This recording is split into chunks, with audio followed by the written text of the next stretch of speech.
Brett Weinstein on the Joe Rogan Experience last week, speaking about, diseases, even though his training is an evolutionary biologist, but that didn't stop him from being one of the primary COVID misinformation purveyors in the pandemic. And now he has a new disease, virus, to deny or to spread misinformation about. And this one is a doozy. After I looked at what Luc Montagnier had said, and I read Bobby Kennedy's book on Fauci, was that actually the argument against HIV being causal was a lot higher quality than I had understood. Right? That it being a real virus, a fellow traveler of a disease that was chemically triggered, that is at least a highly plausible hypothesis. And with Anthony Fauci playing his role, that was inconvenient for what he was trying to accomplish. There's also ignoring a very important factor in AIDS, which is party drugs. That is the competing hypothesis. And for those who think that this is a preposterous allegation, you should look at this evidence. The evidence is surprisingly compelling. And if your mind resists that, realize that Luc Montagnier, who got a Nobel Prize for the discovery of HIV, later in life became convinced that the thing for which he got the Nobel Prize was not nearly as important as he had imagined. He believed that HIV was not the causal element. So with AZT, with AIDS, it was killing people. So now you have people dying from AIDS. And you have this medication, which Fauci in the 1980s was famously quoted as saying is the only reason why we use only one medication is because the only medication that's been proven to be both safe and effective. Right. Where have you heard that before? Right. COVID was a rerun of the AIDS chapter with AZT. But the AIDS chapter seems even more terrifying because if the initial treatment was AZT, and we know AZT kills people, you're taking someone who has a compromised immune system and your response to that was give them something that's going to kill them quicker and then say there's a giant crisis. And this is what Duisberg was demonized for. Yeah, I agree. And AZT was at the beginning the more promising treatment to help patients who were dying. They found out that in order to, and correct me if I'm wrong, folks, in order to help people who were dying of AIDS, AZT also had to be supplemented. And that's what he's talking about there. Also, AZT was not an Anthony Fauci creation right at the outset. I'm looking up here a little bit about the origins of it. It wasn't developed from scratch, much like the mRNA vaccines already were existing technology that they built upon in order to combat COVID. AZT was originally developed in the 1960s by a U.S. researcher as a way to thwart cancer. The compound was supposed to insert itself into the DNA of a cancer cell and mess with its ability to replicate and produce more tumor cells. So, he's essentially trying to say it was people taking party drugs that furthered AIDS, which is just a step away from essentially blaming the lifestyle of gay people, or poor people or non-white people where AIDS was spreading. It's just a lifestyle situation. And his evidence is Fauci and some other quacks. And right. But I'm glad somebody had some credentials previously. It's always a suspicious when it's and then later they went on a solitary journey against everyone, telling them they were wrong as hell about this one thing, and I believe it. Yeah. Right. So it was insufficient at the beginning, AZT, but they built off that science in that same way. And they use this as a silver bullet to say, well, when we're originally trying to treat this disease that is novel and it's confounding scientists, if the first try is not a silver bullet, then science should be completely discredited on that front. And by the way, AIDS was allowed to run much more rampant because of a deep bigotry towards gay people in the Reagan administration and others, where they chose not to prioritize the research into how to combat HIV/AIDS because they thought it was God's punishment upon gays. I don't think this was Fauci's reasoning. It wasn't Fauci kind of, maybe I'm misremembering it, but I thought I read something about him that he was kind of like slow on the uptake and that was actually the criticism. I don't know about that. Yeah. I'll look. I think there was like the case against Anthony Fauci that went into that, but yeah, go on. Right. So, yeah, even after AZT's approval, activists and public health officials raised concerns about the pricing of the drug, blah, blah, blah. In the years since, it's become clear that no single drug is the answer to fighting HIV. People taking AZT soon began showing rising virus levels, but the virus was no longer the same, having mutated to resist the drug. More drugs were needed, and AIDS advocates criticized the FDA for not moving quickly enough to approve additional medications, and side effects including heart problems, weight issues, and more reminded people that anything designed to battle a virus like HIV was toxic. There have been like improvements on that, where PrEP is an example of a daily drug that you can take that helps protect you from the from HIV, but yeah, science is not perfect and doesn't provide silver bullets at the beginning. And as a biologist, he should know that. But now he's a paid propagandist for like conspiracy theories, and he cites RFK's book at the beginning. Obviously. I mean, that tells you that this is a.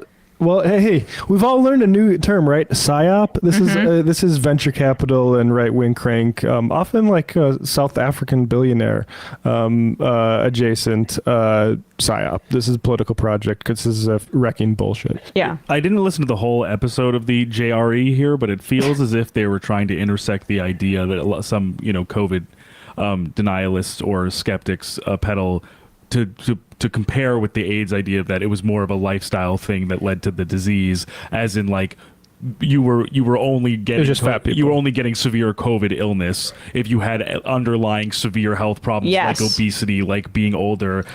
So I'm curious if that maybe was the point of intersection that they were trying to make, that AZT, these drugs and these vaccines were not actually as efficacious as they were meant to be, and that you actually could have just been healthier instead. But right. Also, just to speak to Luc Montagnier, the first person that Brett Weinstein brings up, it's true he was a world-renowned. He is a world-renowned virologist who won the Nobel Prize in 2008 for discovering HIV.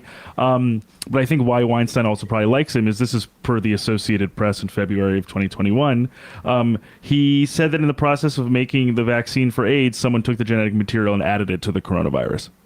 Oh, okay. So gotcha. That's where Luc Montagnier went about 12 years later after his Nobel Prize victory. I mean, I think, people like Brett Weinstein and Joe Rogan also get into conspiracy spirals. They start on one conspiracy, and for a variety of reasons, either because once your brain is geared towards looking for stuff like that and being, rewarded by the ego boost of being one of the only people who's like in possession of secret knowledge, you just have to keep chasing that high. You have to keep finding more and more like grandiose and esoteric conspiracies to, feed that high, to carve out more extreme positions for yourself to differentiate yourself from other conspiracy quacks.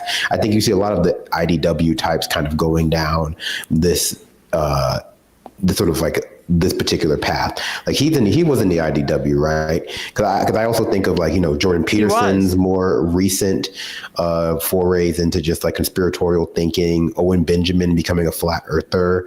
Like once you start defining yourself by contrarianism to like not just the normal social cultural issues, but just like the idea of knowledge creation, of course you're going to end up going down these paths further and further.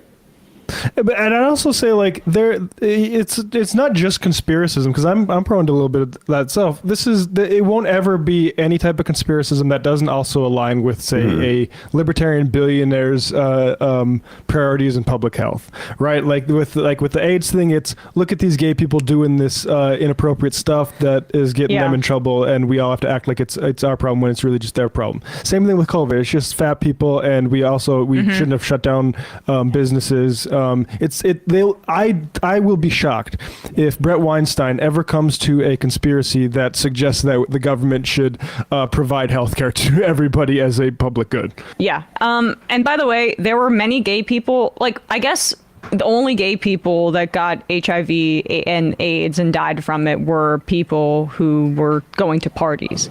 Maybe so. It would have been really easy to track. Like, oh wow, it's being spread at this party where they're taking this party drug. No, it was easy to track how it spread via sexual intercourse. The people who were at the same parties, partying it up, who didn't contract HIV, survived. The people who did contract HIV and then it turned into AIDS, they died. That was the reality of the situation, and it's not lifestyle. It's actually quite offensive, you know. I mean, like my uncle died of AIDS, right? And like he was not a partying guy. He was a nerd. He was a nerd. And so like the idea that it's just like about his own people's own individual pathologies. It's just a way again to undercut public health, to undercut the concept of like, you know, of a collective, and to make it about individual responsibility. In the end, it's just the most conservative argument possible. There is evidence after evidence of HIV attacking people's cells. Doctors have shown this over and over again, and it turns into AIDS. And then once you have AIDS, you can get pneumonia, you can get any kind of disease or illness and die quite easily, specifically in the early outset, because there was such a lack of desire to combat it. So anyway, that is just, it's incredible how they think that they're like these new thinkers, where they're just redoing. He's a reactionary plant. It's not a coincidence that Brett Weinstein, this guy who's just so happening to do this stunt, which I am less charitable toward him than others, but we don't need to get into that too much. It just so happens that this guy, his brother works for Peter Thiel. Yeah. Interesting. Right. It just happens. Yeah. I can't get over that this is even a discussion in the year 2024. I mean, I know. And on the most mainstream, in terms of audience size, one of the biggest podcasts there is. But this is what Spotify's paying for, folks. Spotify's paying Joe Rogan hundreds of millions of dollars to basically say he doesn't think HIV causes AIDS in the year 2024. Yep.